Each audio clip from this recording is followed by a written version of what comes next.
Bonjour, Véronique Crulife, je vous présente aujourd'hui une tarte aux champignons, un véritable délice, vous m'en direz des nouvelles. Donc on va attaquer tout de suite. Bonjour, bienvenue sur la chaîne Crulife. On va attaquer par la pâte. Donc pour ce faire, 300 g de graines de sarrasin réactivées. Là, elle est déshydratée et je l'ai passée au blender pour faire de la farine. D'accord? Donc, dans votre bol à Morès, voilà, du thym et du romarin, 25 g de tomates séchées, du poivre, 100 g de graines de chia, l'ingrédient magique de la recette, 100 ml d'eau, un tout petit peu d'huile de coco, 2 cuillères à soupe et on mixe. Alors, premier mixage pour voir la mouture.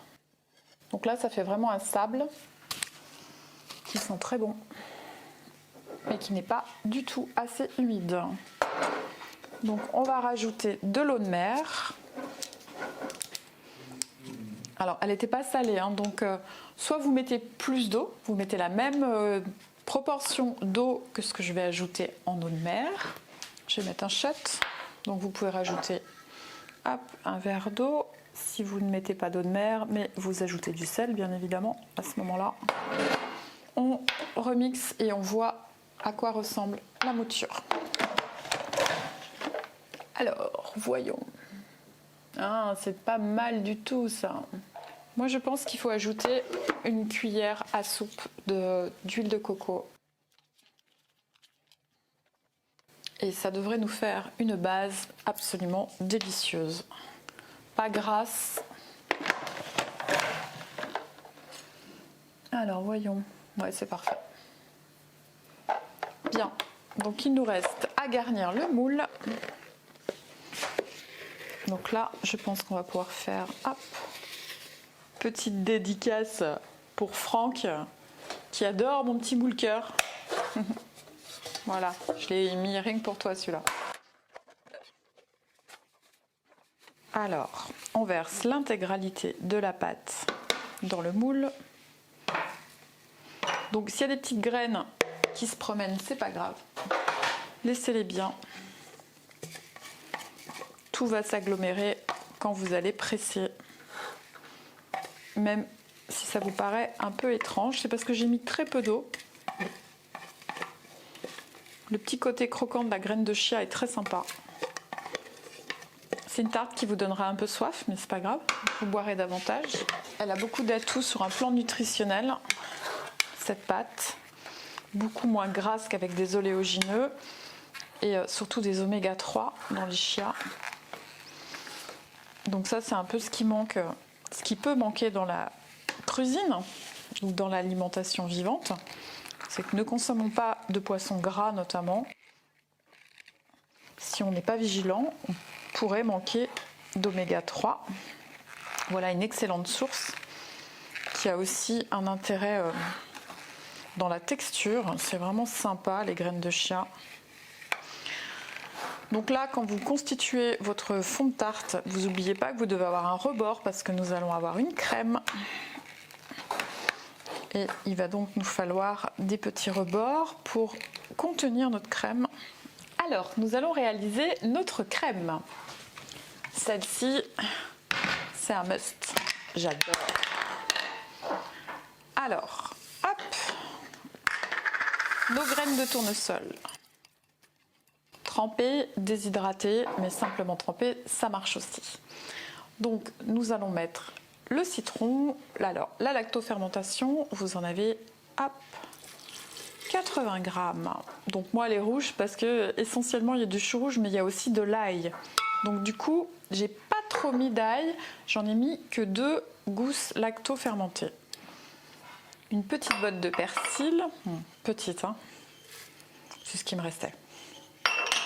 Hop, du poivre. Moi j'aime bien poivrer.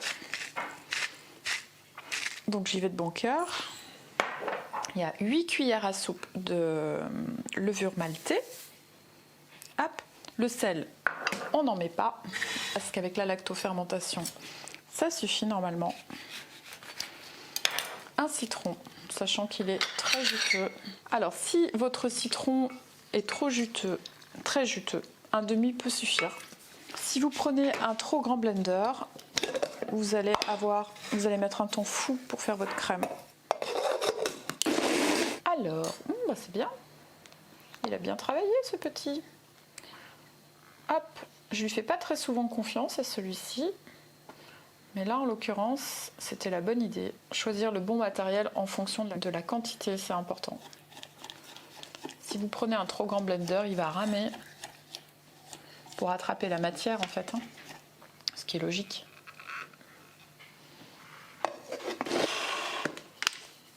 Alors, vous reprenez votre fond de tarte et vous étalez votre délicieuse crème.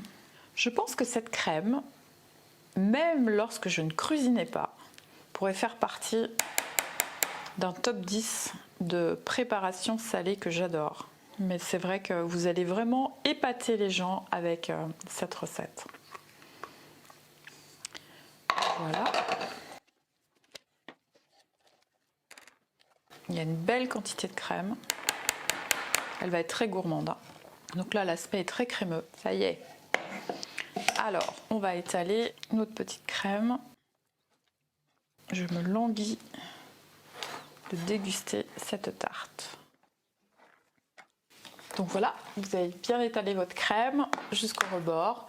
Et là, vous avez 600 g de champignons qui ont été marinés dans le tamari et déshydratés toute la nuit. D'accord? Donc ça vous fait des champignons qui sont un peu caramélisés. C'est juste délicieux. Et vous garnissez votre crème de ces champignons et vous n'avez plus qu'à vous régaler. Celle-ci, elle peut être très sympa, tiédie au déshydrateur, avec une petite salade. Je pense qu'elle aura un succès fou. Les champignons caramélisés, c'est vraiment top. Vous pouvez faire ça aussi avec des oignons, ça marche très bien. Dans la crème, ce qui peut être sympa aussi, vous pouvez mettre de l'ail des ours. À la place de l'ail et du persil, vous mettez directement de l'ail des ours. Et vous aurez un rendu assez similaire, mais avec aussi plein d'atouts nutritionnels. Voilà, elle est superbe. Tac. Voilà, j'ai plus qu'à vous souhaiter un excellent appétit. Vous m'en direz des nouvelles. Je suis sûre que vous allez adorer. À très bientôt!